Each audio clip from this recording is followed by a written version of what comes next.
Hello friends, welcome to my YouTube channel. आज हम लोग डिस्कस करने वाले हैं कि हमारे सिग्नल्स पीरियोडिक या पीरियोडिक कब होते हैं, या अगर वो पीरियोडिक सिग्नल है तो उसका फंडामेंटल टाइम पीरियड कैसे निकलेगा। तो हमें पता है पीरियोडिसिटी के लिए क्या कंडीशन होती है। पहली बात तो वो कॉन्टिन्यूस और डिस्क्रीट दोनों टाइप के सिग्नल्स में पीरियोडिसिटी हो सकती है। दूसरी चीज़ कि पीरियोडिक सिग्नल होने के लिए वो -इन्फिनिटी से लेकर +इन्फिनिटी तक कंटिन्यूस खुद को रिपीट मोड पर रखना होता है। तो अगर साइन सिग्नल है या कोसाइन वेव है या ई की पावर में कोई भी रेशियो है, ई की पावर सिग्नल जो होते हैं वो साइन कॉस प्लस जे साइन थीटा में ही ब्रेक होते हैं। तो ई की पावर में अगर कोई सिग्नल होता है यानी एक्सपोनेंशियल टाइप का कोई सिग्नल डिफाइन किया जाता है तो वो सिग्नल भी हमारा क्या रहता है, पीरियोडिक सिग्नल होता है। तो वो बाय डिफॉल्ट हम देख करके ही पहचान जाते हैं कि ये सिग्नल हमारे पीरियोडिक है। तो सबसे पहले मैं कुछ एग्जाम्पल ऐसे लूंगी जिससे वो पीरियोडिक सिग्नल बाय डिफॉल्ट देखने से ही पता चलते हैं, तो हमें उनके fundamental time period find up करने होंगे। तो अब सबसे पहले उस कॉन्टिन्यूटी में है, हमें ये कुछ एग्जाम्पल्स मैंने लिए हुए हैं। इन एग्जाम्पल्स में देखिए, इन एग्जाम्पल्स में आपको पीरियोडिक और अपीरियोडिक सिग्नल है कि नहीं ये देखना है, जो कि हमें देख के ही पता चल जाएगा। और दूसरा उसका फंडामेंटल टाइम पीरियड पता करना है।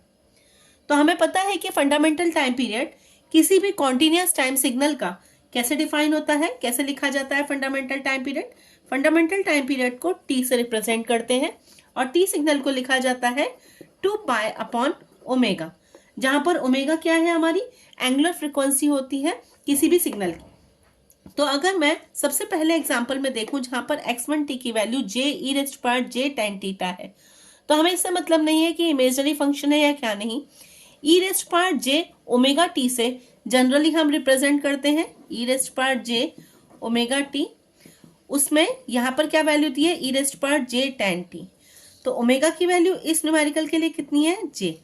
तो t की वैल्यू कितनी रही, 2π/10। दैट मीन्स कितनी वैल्यू हुई इसकी, π/5। तो ऐसे केस में इसका फंडामेंटल टाइम पीरियड कितना रहा, π/5।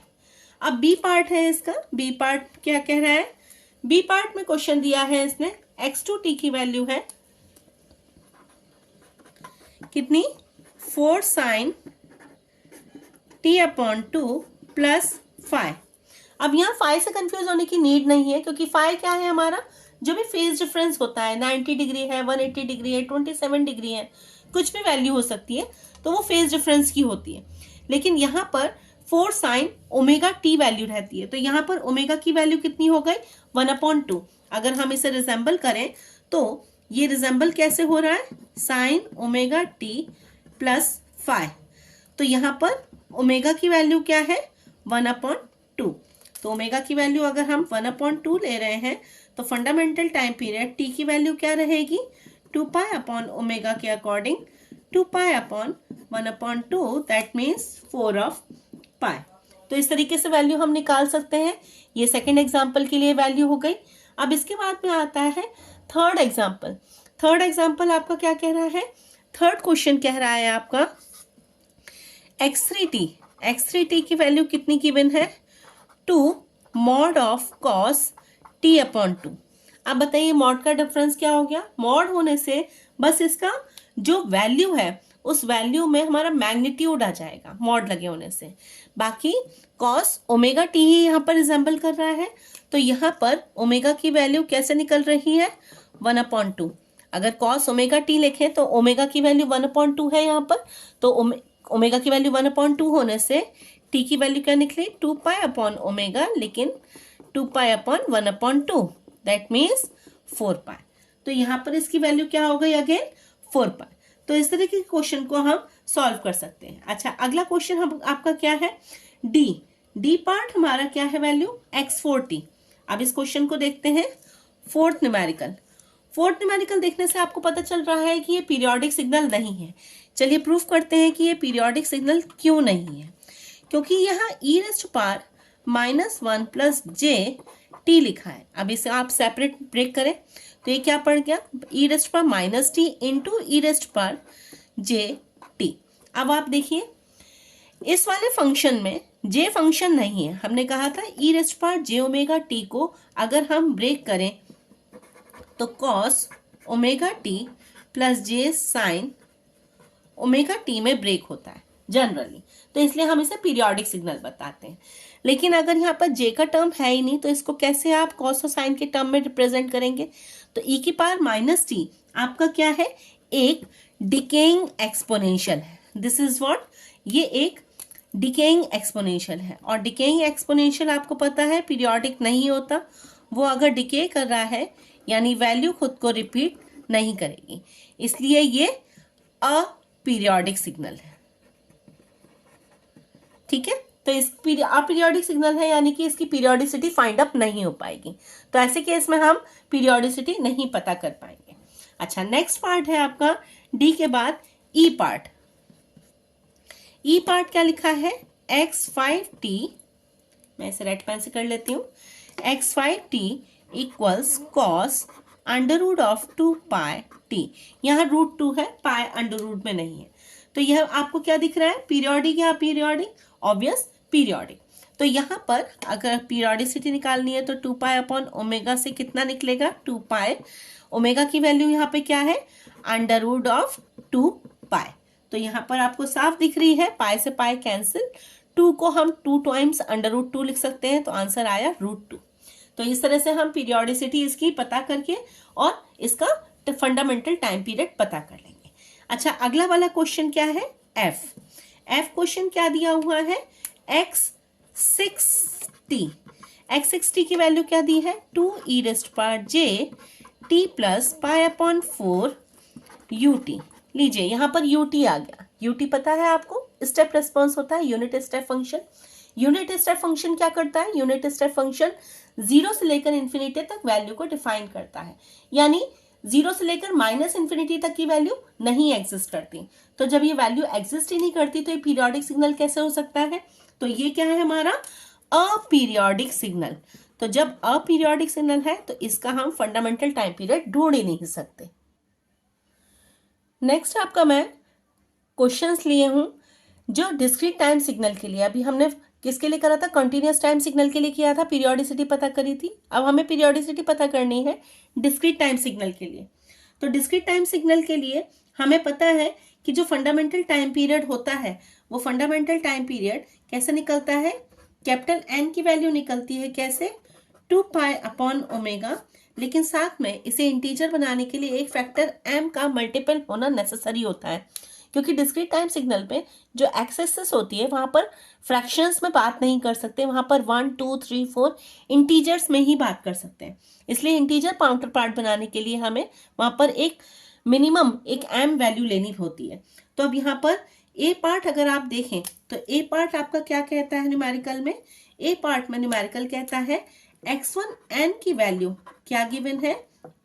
e rest power j 7πn। तो अब यहाँ पर अगर n की वैल्यू निकालनी है तो n की वैल्यू कैसे निकलेगी? n की वैल्यू निकलेगी 2π upon omega small n multiply. तो 2π अपॉन ओमेगा, ओमेगा की वैल्यू यहाँ पर कितनी है? 7π। ये देख रहे हैं आप, जे ओमेगा एन, जैसे जे ओमेगा टी होता है वैसे जे ओमेगा एन हो जाएगा यहाँ पर, क्योंकि डिस्क्रीट टाइम सिग्नल है तो टी की जगह हम एन से, स्मॉल एन से रिप्रेजेंटेशन करेंगे। तो ये 2π अपॉन 7π इंटू एम की वैल्यू हो जाएगी। तो ये कितना निकल गया? 2 अपॉन 7 एम। तो इसकी वैल्यू कितनी हो जाएगी? 2 फंडामेंटल पीरियड हो जाएगा। किसके लिए? फॉर एम वैल्यू 7, क्योंकि हमें इसे इंटीजर बनाना है, फ्रैक्शनल पोर्शन नहीं रखना है। तो ये फ्रैक्शनल पार्ट कब हटेगा? जब एम की वैल्यू 7 हो जाएगी, तो 7 से 7 कैंसिल हो जाएगा, रिमेनिंग पार्ट 2 रह जाएगा। तो इस तरीके से हम सारे ही डिस्क्रीट टाइम सिग्नल की वैल्यूज को निकालते हैं। अब जैसे इसका बी पार्ट है, तो बी पार्ट क्या कहता है? बी पार्ट कह रहा है x2n की वैल्यू क्या है? 3 e rest power j 3/5π n plus 1/2। तो यहाँ पर जैसे उसमें दिया हुआ था पिछले वाले में हमने क्या करा था? वैल्यू हमारी ओमेगा की फाइंड करी थी।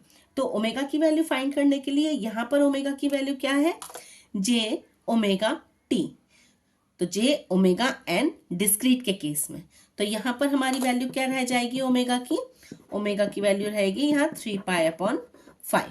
तो एन की वैल्यू क्या हो जाएगी? 2π अपॉन ओमेगा इंटू एन। तो 2 पाई अपॉन ओमेगा की वैल्यू कितनी हो गई 3 पाई अपॉन 5 इंटू एम। तो ये वैल्यू कितनी आई आपकी, पाई से पाई कैंसिल हो गया, ये हो गया 10 अपॉन 3 इंटू एम। तो इसकी वैल्यू कितनी हो जाएगी 10 फॉर m इक्वल्स 3। तो इस तरीके से हम वैल्यू निकाल सकते हैं। इस तरीके से यहाँ पे वैल्यू निकालने में कोई भी सॉल्यूशन में दिक्कत नहीं आएगी। तो ये बी पोर्शन आपका हो गया, अब आपको समझ में आ गया होगा। अब इसका सी काउंटर पार्ट बहुत ही आसानी से आप पिछले वाले से रिजेंबल कर सकते हैं, जैसे हमने कॉन्टिन्यूस टाइम सिग्नल में करा था कि सी काउंटर पार्ट इसका क्या था। सी काउंटर पार्ट देख के आप लोग बताइए, सीधे सीधे अपीरियोडिक सिग्नल है। क्यों? क्योंकि यहाँ पर जे की वैल्यू को अगर कैलकुलेट करना है तो जे की वैल्यू कैलकुलेट करने पर यहाँ पर पीरियोडिसिटी के साथ में इसका एक डिकेइंग कंपोनेंट भी ऐड होगा।